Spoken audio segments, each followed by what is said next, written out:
This is Kenya's biggest conversation, the Situation Room, marking the end of the Francophonie week, in which the countries that speak and use the French culture and maybe have adopted in some ways the French culture have just been looking back and celebrating this. We have on the line with us Ambassador Aline Kuster-Menager. She's the French ambassador to Kenya. We've been having a conversation with the Belgian ambassador to Kenya, Nicolas Nihon. He's dropped off. Now we have a conversation joining Madam Ambassador from the French is Khaled Al-Abyad, the Egyptian ambassador to the country. Good morning, Ambassador Abyad. Yes, good morning. How are you? Very well, thank you. And thank you very much for joining us. On the line is also Aline Kuster-Menager, the French ambassador to the country. Yes. Good morning, Ambassador. Now, Ambassador Khaled, what is it that connects the Egyptians to the French language and culture? Oh, yeah, actually, the connection between Egypt and the French language and culture, I think it goes way back to the Napoleon campaign, the French campaign led by Napoleon in 1798, if I still remember correctly. When Napoleon came to Egypt, many French jurists, engineers, Egyptologists, they accompanied the campaign actually, and most of them they stayed after he left. Most of them with those French, with the many European nationals, Italians, they all spoke at that time the French language. Afterwards, the elite, the Egyptian elite, and many of the middle class in Egypt started sending their children to French schools to learn French, and even after most of the international community or the foreigners left Egypt in the 50s and the 60s, the French stayed, the French language stayed. We started having more schools. Now we have even more universities. I graduated from political science, economics and political science. They have French section. We have the French University. Alexandria hosts the Francophonie University, Senghor University. The first Secretary General of the Francophonie was an Egyptian, the late Dr. Boutros Ghali. So it goes way, and it's not only that we were influenced by the French culture, even in our Arabic language, like the slang language, you have some French words until now. We say territoire, you say café, like many of the French words became part of like maybe our daily language. And we also, I think we influenced the French to a certain extent culture. You see like the French fascination, for example, by the Egyptology. We influenced and we were influenced. We influenced and we were influenced at the same time, I can say so. If one were to ask a question, Your Excellency, is what percentage of the Egyptian population actually speak the French language? Well, it's hard to tell. Actually, I was looking at the figures. I think the last figure that we have is in 2010, around 2.8 million Egyptians they speak French. But of course, this is it. I'm sure it's. I think it can be a little bit more than that. For example, in my family, it's. My mom is a Francophone, my aunt is a Francophone, my wife is a Francophone. Maybe I'm the only one who studied in an English school, but like still, it's everywhere. It's Egyptian TV. You have French channels, but like the last figure that we have is 2.8 in 2010. So what I'm getting at is actually the influence, because language is accompanied by the presence of a nation. Now, if I were to look at the influence, would you say, in terms of just anecdotally speaking, of the trade partners that Egypt has, where does France fall in? Yeah, in terms of course, we have excellent ties with France in terms of and not only trends, in terms of international cooperation. I think even military cooperation. We have excellent ties with them. But like again, I think the most fascinating, the most interesting is really the culture relation between both countries and how we both look at each other's. This is the beauty of it, in my point of view. If you can go back to you, Madam Ambassador, looking at what resulted in going back to African countries, and I'm looking at countries of Côte d'Ivoire, I'm looking at Senegal, Gabon, Congo, DR Congo, and such other countries. What resulted in the adoption of this culture was the dominance that came about by colonialism. And so they picked up this because of the fact that that was the culture they brought about by country. Now, if we look at the celebration of this language in today, is it an extension of wanting to make sure that France and its language still remain dominant around the world? Thank you for your question. I think it should have to be asked to these countries how they feel about it. As we said, it's mainly for historical reason, and colonization is part of the history. That French language is now shared by a lot of African countries. I mentioned that 28 out of 88 countries of the Organization of the Francophonie are African.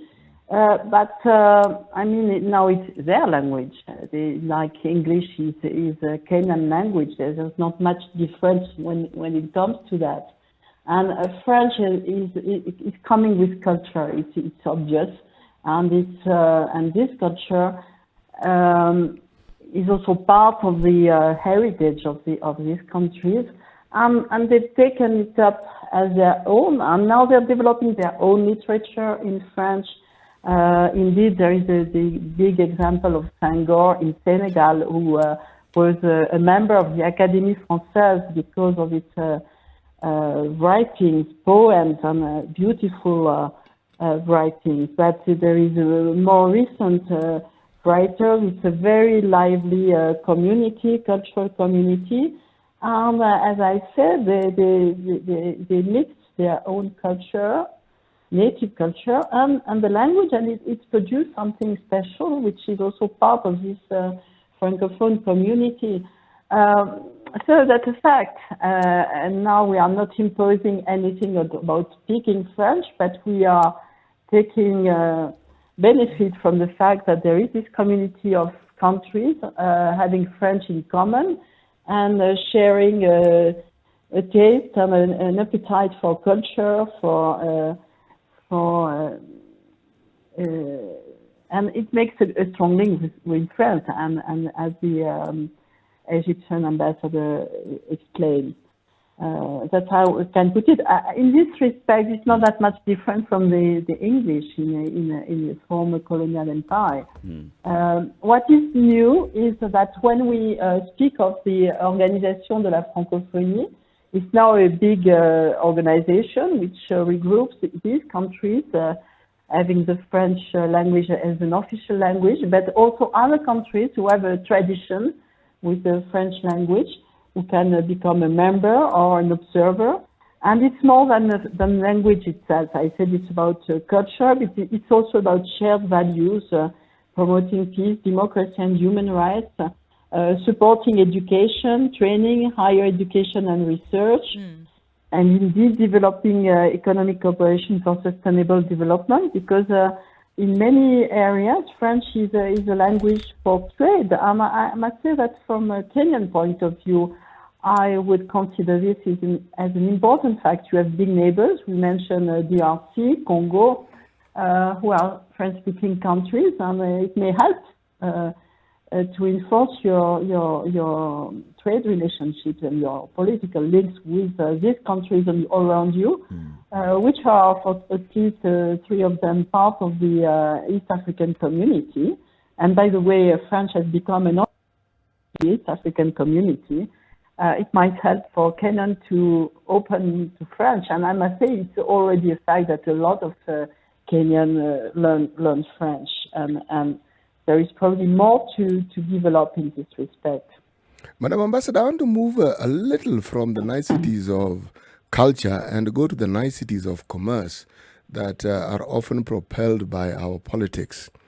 Would you say, for instance, that if you look at the global landscape of politics and influence, now back to Kenya, would you say that France has done enough or are doing enough in Kenya and on this continent to ensure that through the language and the culture that it comes with, are gaining or are propping themselves to gain a greater foothold on this particular continent? And I'm asking, is what they're doing enough? I mean, I can answer that we never do enough when it comes to developing French. But in Kenya, we have a very old presence when it comes to French. We celebrated last year the 60th anniversary of the Alliance Française, which is a well-known institution, not only to learn French, but also it's a cultural place where people share their cultures and their art. And Kenyans are very attached to this Alliance Française. We are also working with the schools. The idea is that to teach French, you need to have a good level of French, indeed, and to improve your skills. And we are training the teachers. We have now more than 500 Kenyan public institutions teaching French. I would like to say this is a success story. We even have some of them teaching French from the primary school, which is a good way to proceed, because the younger you are, the more able you are to catch language. We can say that French is the first foreign language taught in Kenya with 40,000 learners. Mm-hmm. And as an example, it's the only foreign language represented at the Kenyan National Drama Festival, which is a good sign of its liveliness and the interest Kenyans show to France. Indeed, we also have the Lycée Français Denis Diderot, who is welcoming 670 students from 54 nationalities. 15% of them are Kenyan. Why is it so diverse?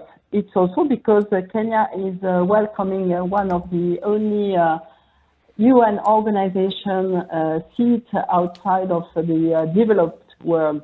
I mean, the UNEP and also many regional office of UN institution. And French is a key language for the UN. Yeah. And you have a lot of diversity of UN staff, and a lot of them are Francophone, and they are part also of this Francophonie week, indeed. Tuning in right now into Spice FM, KTN Home or online, we're having a conversation marking the end of the Francophonie week, which it brings together the countries that speak and practice their French culture in one way or the other, members of the Francophonie, Organisation de la Francophonie, right? 28 Right. African countries are part of this. One of them is Egypt, and our Egyptian ambassador Khaled Al-Abyad is on the line alongside French ambassador to Kenya, Aline Kuster-Menager. Coming back to you, Ambassador Khaled, you talked about the kind of influence that the French culture and language has had on the Egyptian people, and you said we have also influenced others. And I just thought of that and looking at the Egyptian civilization, one of the very old civilizations. You have been there for very many years. If you look at that and other civilizations around Africa, and then you compare with the other civilizations that have come into African continent, look at now, for example, the languages, the French, the English, they came, we speak English, we speak French. Not many countries would speak of the native Egyptian languages. What would you say this has happened, especially to the native African civilizations?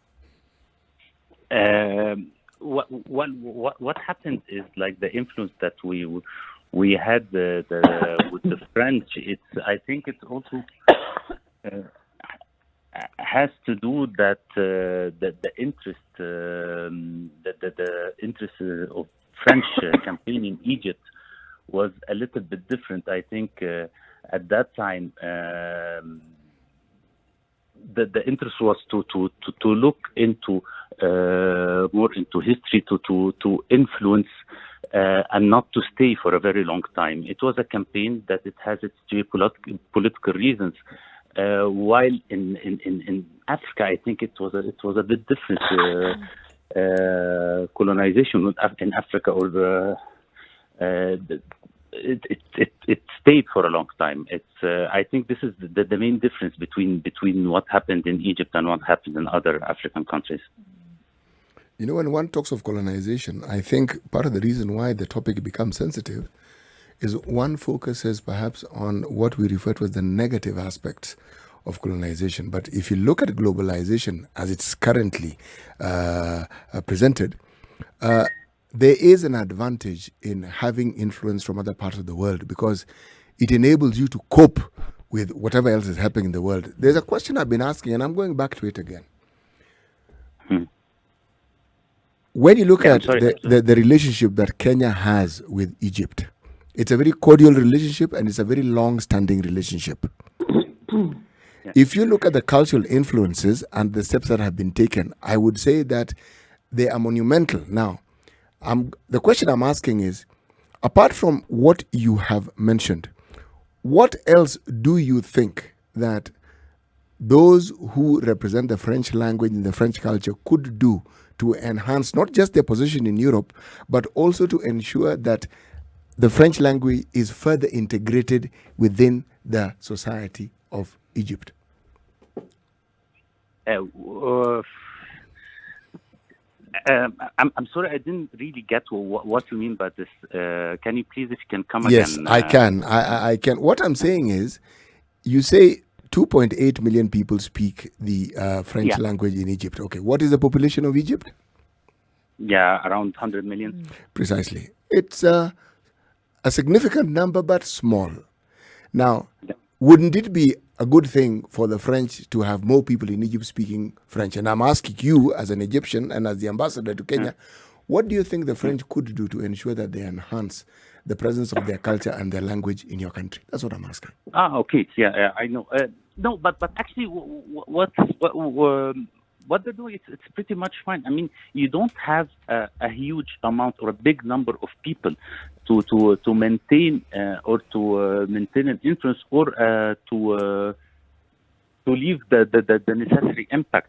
I mean, because it has to do with, I think, also the quality, not the quantity. It means where is your influence in which aspects of life, who are started. But for example, Egypt, it's true, 2.8 million from 100 million, but like don't forget as well that our native language is Arabic. And even though the number seems to be not that big, but the influence, it's quite substantial. And again, in the positive side, in the positive sense, I won't say like in general, the diversity, linguistic diversity in general, whether in Africa or everywhere. And I think it's even more important in Africa, in our region, because it's in our area, in our continent, where we suffer from extreme ideas, from terrorists. And the extreme ideas, as a matter of fact, it's due to lack of understanding the other. And linguistic diversity, it helps to understand the other. It helps to be more open to other cultures. And this actually will be, at the end of the day, it will be very useful for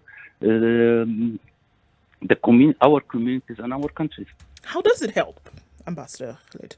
How does it help when you're looking at then, looking at a country and then moving forward in terms of development? How then does the invitation of another culture and another country and their language contribute towards, development in Egypt, for example? Okay, I'll tell you some. This is out of my own personal experience. For example, I even though I'm an English-speaking person, my first post as a diplomat was in France. And I had, let's say, the ear for the French language because I had my mom's family, my wife, they all speak French. But again, I was not a French-speaking person. And I went there and I said, okay, I took a decision. It's the only way to be able to to do my job properly, actually, even as a diplomat, I need to understand the language, to understand the culture, speaking in French, and understanding French language, understanding the French jokes, even help me even in my work, help me in how I process professionally, how I do my work, how I even write my reports. It's very important, and it's the same when you have culture diversity or linguistic diversity. Actually, will lead to cultural diversity, and this will open new venues for you. You will be able to think differently instead of thinking in a one-way stream. Absolutely, makes sense. We continue the conversation with the ambassadors, and the ambassador to France is Aline Kuster-Menager. She's on the line with us, as well as the Egyptian ambassador to Kenya, Khaled Al-Abyad. We want to take a break at this point, and we'll continue the conversation with the French ambassador into the next hour, because we'll also be joined by the Swiss ambassador to Kenya, Patrick Egloff. Ambassador Khaled Al-Abyad, thank you very much for joining us this morning. Thank you very much. Thank you. Thank you very much, Your Excellency.